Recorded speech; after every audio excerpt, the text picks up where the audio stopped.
everybody understands that what I'm going to be looking for is the degree to which you're engaged with, thoughtful about, and concentrating on your learning. Okay, so start, if you haven't done it already, by getting your phones put away. Thank you.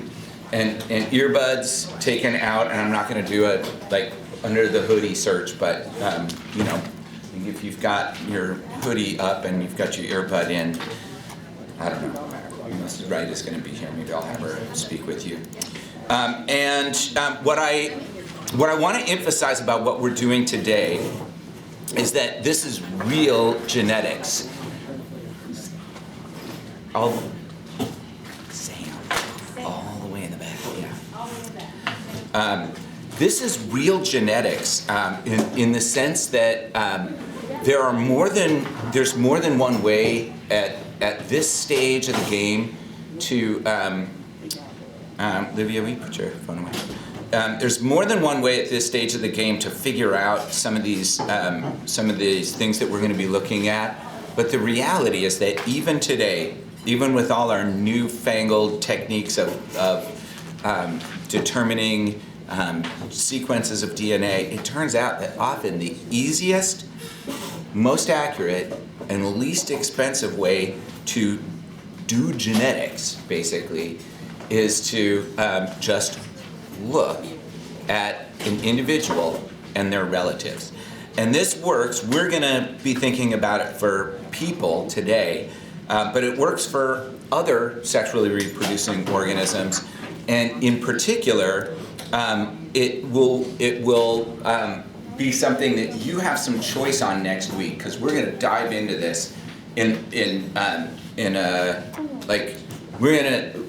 going to push you. I'm going to challenge you to do some stuff, including make up your own kind of scenario to think about with genetics. Some of you are going to choose to look at yourself or another member of your family, and you're going to look at your own family history, which is fine. But if you don't want to do that, there are other options, including looking at other organisms, because lots of other organisms display the same kind of overall genetic patterns that I'm going to be showing you today. So our big topic is something called pedigrees, and the tool that we're going to be using to explore these is something called a pedigree chart. And as far as the distinction between those two terms, I'm not really all that concerned about it. It's not that big of a deal. It's kind of a technicality. A pedigree is like the relationships that exist between living organisms and the traits that they have and the traits that their relatives have. A pedigree chart shows that. So one is an illustration of the other, and I'm not gonna make a big deal out of it, Addie.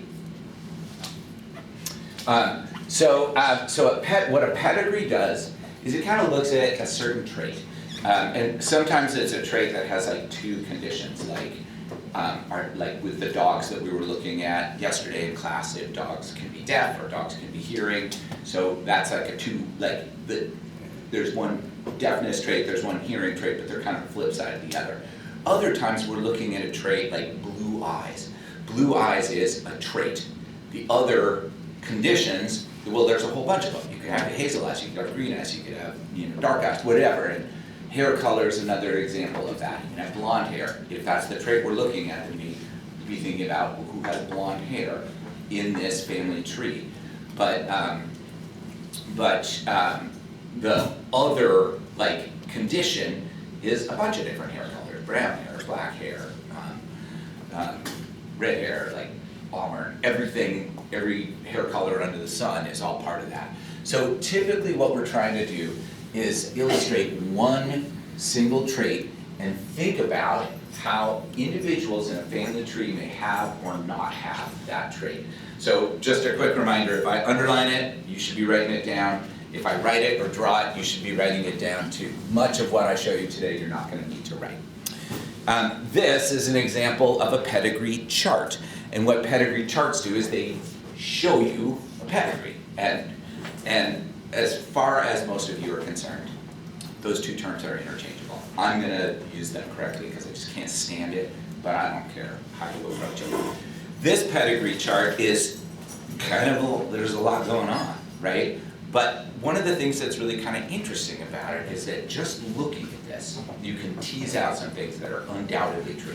And you've seen one before. When we looked at sex-linked traits, you looked at a pedigree chart, so you may remember from that just last week. But if you don't remember, there are some things that are going to be pretty obvious. One is that we've got like these shapes.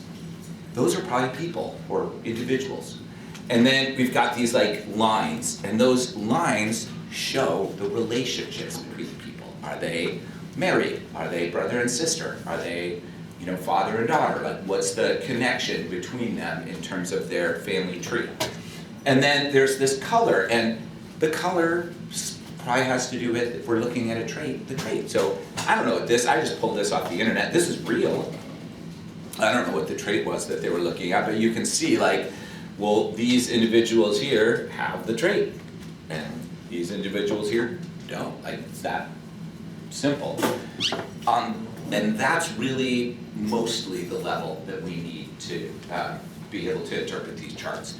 All the rest of the stuff, like the various shading patterns and all this information, like these are like dates of birth. These numbers down here are dates of birth, but I don't even know what the rest of it is. There's like some terms and numbers, and I don't know what they mean. It had something to do with genetics, but that's all I know. And so I'm going to walk you through the symbols that you'll need to know. I'm going to show you a couple examples of more complicated pedigree charts, but the ones that we're going to be working with in this class are going to be pretty simple, pretty straightforward.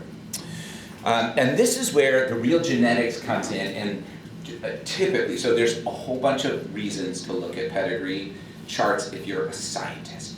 If you're trying to learn about an organism or a group of organisms, then using pedigree charts is a great way to learn about their genetic traits.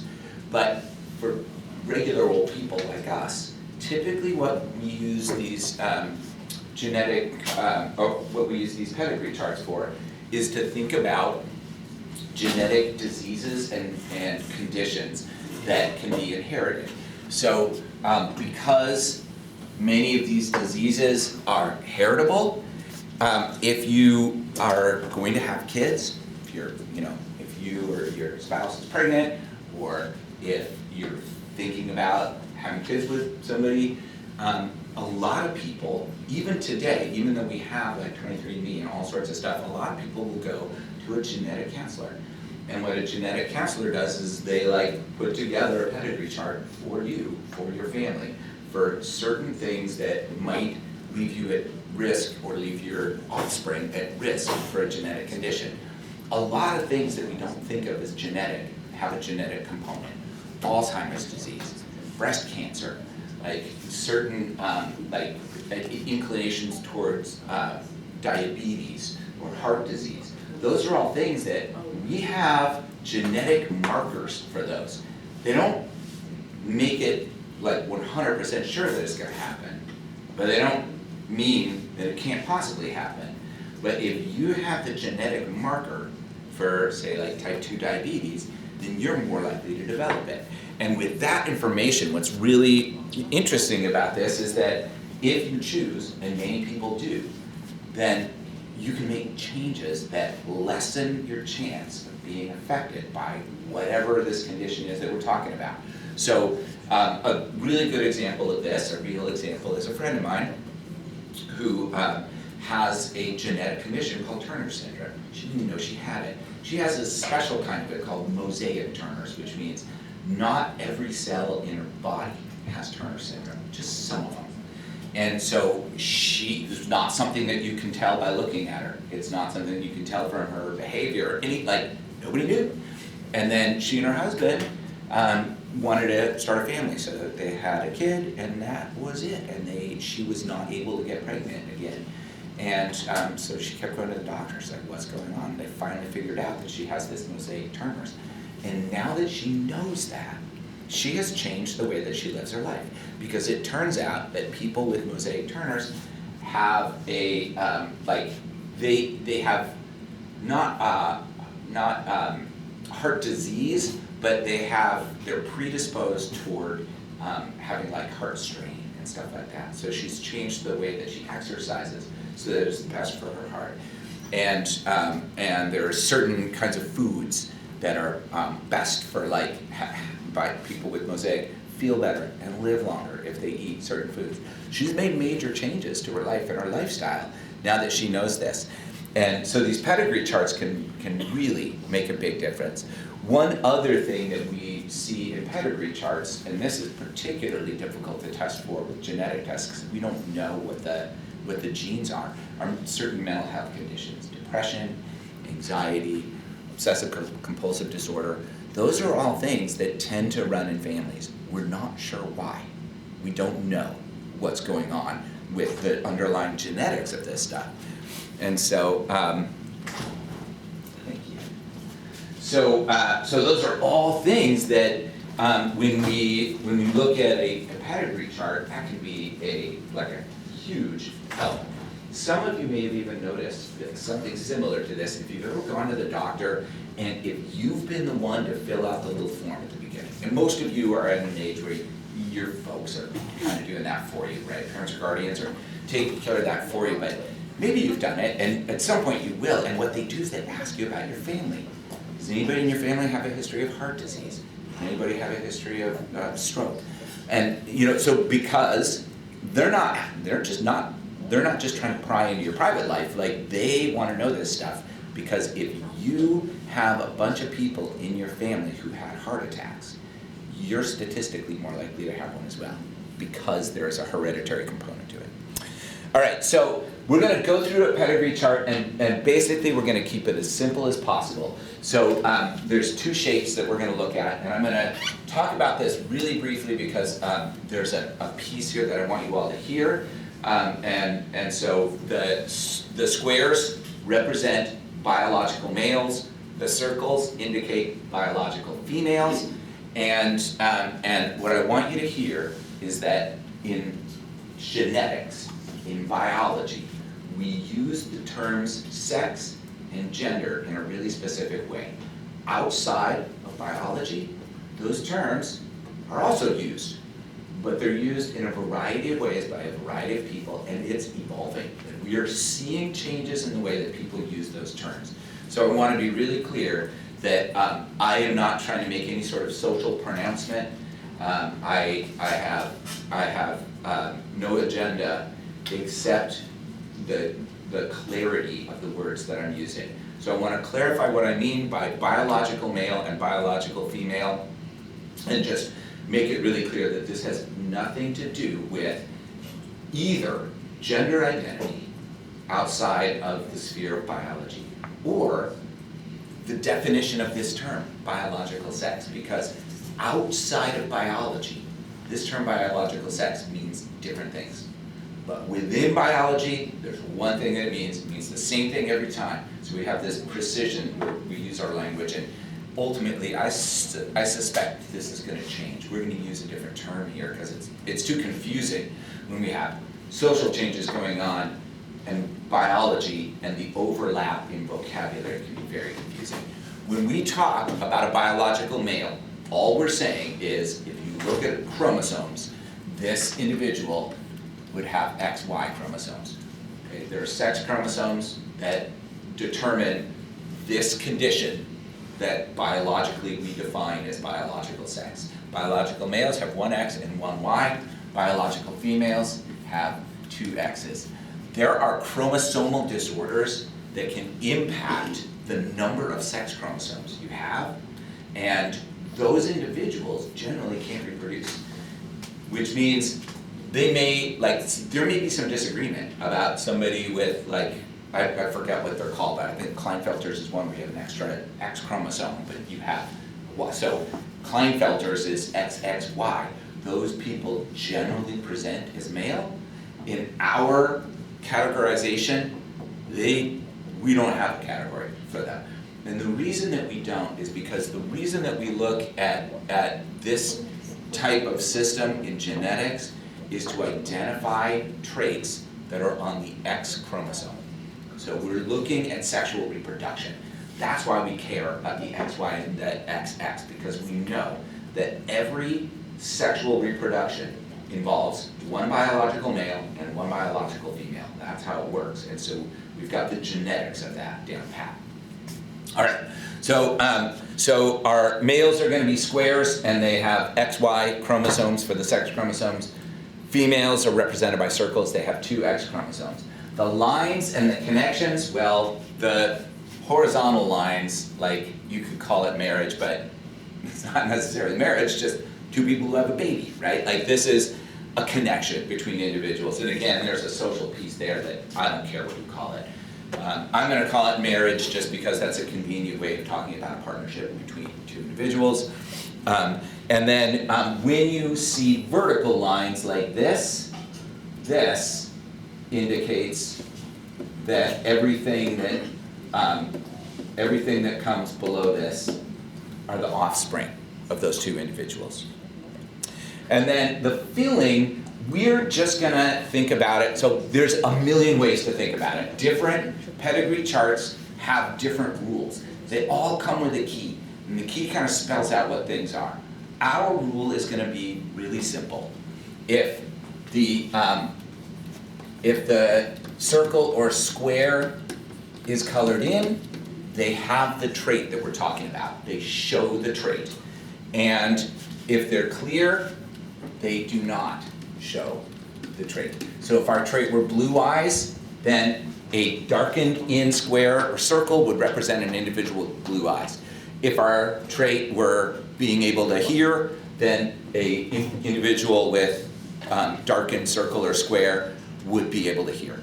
And if they're not colored in, they don't have whatever trait we're looking at. That's all we really care about. If we have one of those on-off things, like you're either deaf or you're not deaf, or in the case of one of the pedigree charts that you're going to work with is kind of an on-off thing too. Like we're going to look at fur color in mice, and there's only 2 possible fur color in this particular pedigree chart. So sometimes we can think of both of these as traits, like this shows the trait and this shows the other trait. But usually, just for convenience, we just pick one of those traits and be like, this is the one we're tracking. This color tracks this trait, and this shaded in color tracks that trait on a pedigree chart.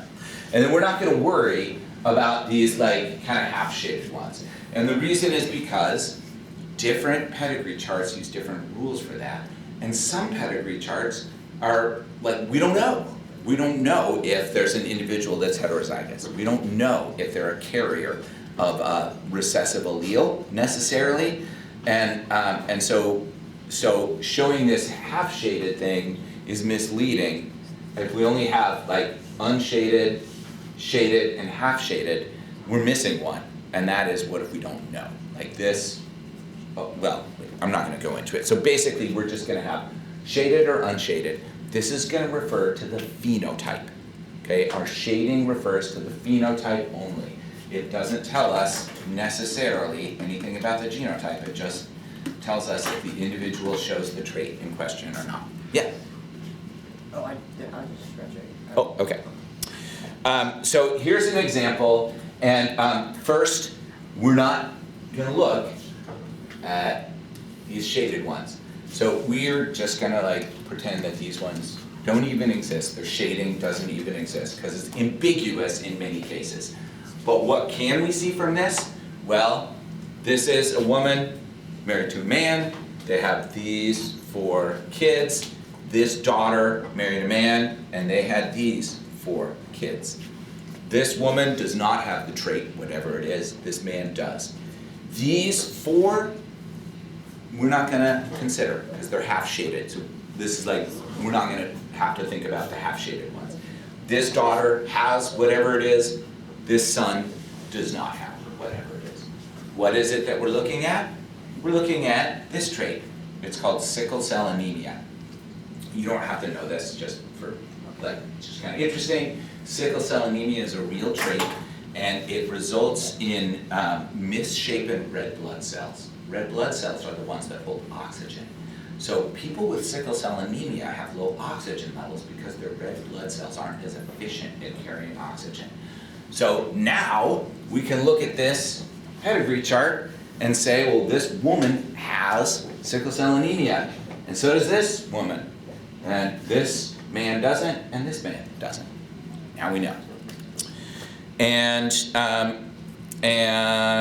let's see, okay. And then here's a couple other examples. I just want to walk you through this because it's really kind of interesting. So this first gets back to hemophilia, and we looked at hemophilia with a fake pedigree chart last week when we were looking at sex-linked traits. But this is real. And here's what's really kind of interesting about this. So first of all, we can interpret it, right? This is a female, this is male, male, female. These two people married, they had these 3 kids. This daughter married this man, they had these 2 kids, okay? And then the other thing we can look at here is the shading. So forget about the half-shaded ones for now, just pretend they're blank. Because all of these half-shaded ones do not have hemophilia. So if we look, here we see nobody with hemophilia. Here we see 1 person with hemophilia. In this 3rd generation, we have 3 people with hemophilia. And in the 4th generation, 1, 2, 3, 4, 5, 6 people with hemophilia. How did that happen? Well, here's how it happened. Hemophilia is a recessive sex-linked trait, and this particular European royalty family tree represents inbreeding. These people thought they were too good for the rest of us. So when they were matching up, and they literally did match up, like this was not like, these weren't people who like met at a concert and exchanged Snapchat. Like they were chosen for each other by their families, and they were matched up based on wealth and power and privilege. And under no circumstances would any one of these people been allowed to marry somebody who was just like commoner, like us. And because of that, they were all marrying each other's kids. So there's these like weird family trees here where if you look at what's going on here, like this daughter here had some kids, this daughter here had some kids, and one of these kids' daughters married this family's son, and so these are cousins. These 2 cousins married each other. And what happens with these recessive traits when there's inbreeding is they become more and more and more common. So that's exactly what happened here. This is like the European royal family starting in the like mid-1800s and going all the way through. This was the last Tsar of Russia, and this was his son. So these are all like early 1900s people. Another example of this was less dangerous. Hemophilia is a really dangerous condition because like your blood doesn't clot, then you could literally die from a relatively small cut. Another example is the Habsburgs, and this is great because this genetic condition right here is all about the facial structure. There's something called the Habsburg jaw, which is a real jutting jaw, and it's often accompanied by kind of a bulbous nose. And it was really pronounced, and the reason, again, is inbreeding. Now this itself wasn't a dangerous condition like hemophilia, but you can see it in the, not this, but it's in the family tree for the Habsburgs, and I'll show you something in just a second where it is visible, but you can see again how, yeah, right? So yes, there's an ick factor here. We have cousins, second cousins, cousins, and then this. That's so nasty. Yeah, and so I will say, and I have relatively strong feelings about this kind of stuff. It really grosses me out. But I will say, at the time, it was not considered inappropriate. So that, it's weird. I just can't even think about it, but. So wait, did they do that to keep it in the family? Yeah, because they were too good for everybody else. That's So Philip IV of Spain was gonna marry somebody in this family, right? And a lot of the marriages, like this is a social thing that we don't really have time to address, but a lot of the marriages were all about wealth and power and privilege. So we were, it was like elevating one family. Like everybody wanted their son or daughter to marry the right person for them. I know. How messed up was Charles II in Spain? I don't think he was particularly messed up, except that he had that look, right? And I mean, like you can criticize it, but honestly, they all look better than I do. So I'm not, you know what I mean? Like I can't, as much as I would like to be judgmental about what he looks like he'd still win. Like if this were the Bachelor Habsburg edition, I would lose. So this is an article in Smithsonian Magazine that goes into it in more detail, and there's all sorts of information here, including links to other studies and stuff like that. And so if you're interested, there's way more detail that you can go into here, but we're not going to. What we're going to do is I'm going to have you evaluate a couple of different pedigrees.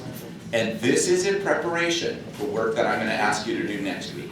Next week, I'm going to have you come up with your own pedigree chart. It could be something about you or another family member. It could be something about, it doesn't have to be people, it could be animals. It could potentially be made up. But mostly what I want is for you to have the skill of being able to evaluate these pedigree charts. So this one is going to be about mice.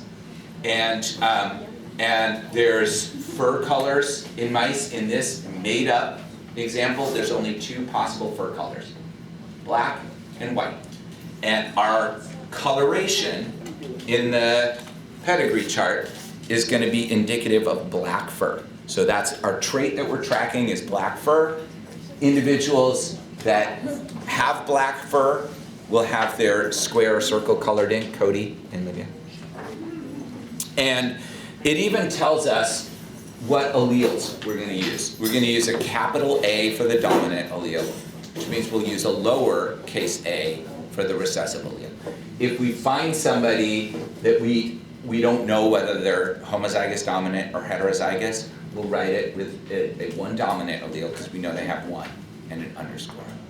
So let me show you how this works, and then I'm gonna do this like a couple parts for you to start, just so you can see. So the first two questions, we're gonna work through these.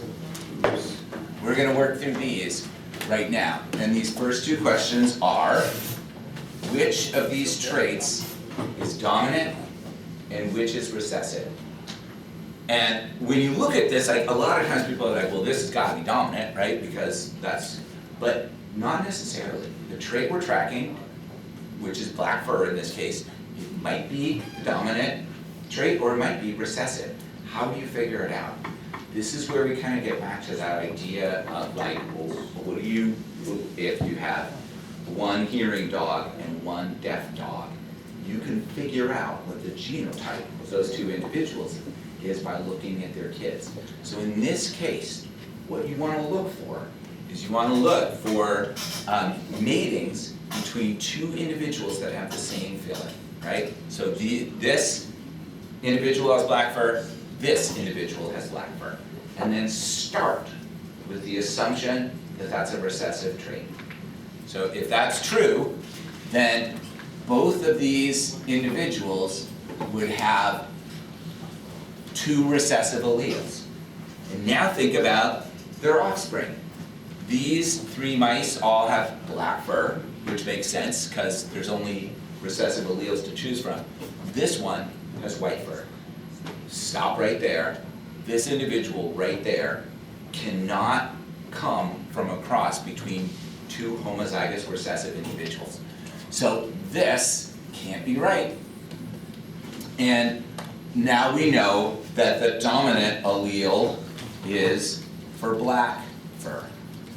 And that's the kind of logic that I'm going to be asking you all to apply next week. The recessive trait is going to be our lowercase a that is the allele for white fur. Okay? So that's these first two things. The next thing is to determine the genotypes of all individuals. So let me show you how you could do that. There's two ways. One is you could just like draw this diagram real quick. Won't take you that long. And so for this individual here that's white, now that we know, hey, Sam, now that we know that this individual has homozygous, must be homozygous recessive. I know why she has no, we don't just go outside. We can talk. I just want to do it right here. Is that okay?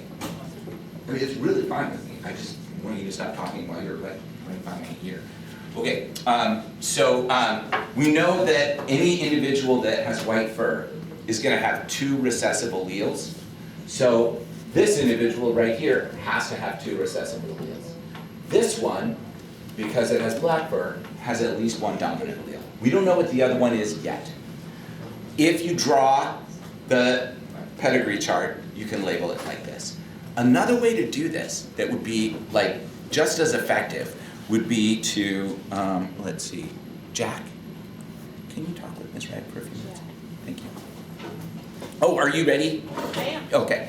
The other way to think about this is to just like recreate it, but leave out the shapes and the colors and just write their genotype. So like this. That represents this relationship right here. These two mice bred, and then they would have 4 offspring. Figure out the genotypes of those offspring. You can recreate the chart with no symbols and no coloring, just putting the genotypes in for the individuals. You won't be able to see which are males and which are females, but that's fine. This is your primary task today. Everybody's going to be able to get this done. And I'll help you if you need help. Some of you are going to get through it pretty quickly, and you'll be able to move on to the second task, which is more complicated. It involves you creating the pedigree chart. It's not drawn out for you. It's a sex-linked trait. So it's not, like, the rules are a little bit different. You'll have to remember back to when we were talking about sex-linked traits and think about the rules that we had there. And so it's a little bit more thought and a little bit more work. It's a great, like, round 2 for those of you who are ready for it, all right? But round 1, everybody's ready for round 1. So this is what round 1 looks like. I want you to do this. You can work with one other person, that's fine, but I want you both to be writing things out. I don't want just one person to be documenting and then you take a picture of what they do when they're done. I want you to write it out yourself. I want you to get the documentation, take the picture yourself, and so at the end of the period when you turn stuff in, everybody should have something to submit on Canvas. Okay, does anybody have any questions?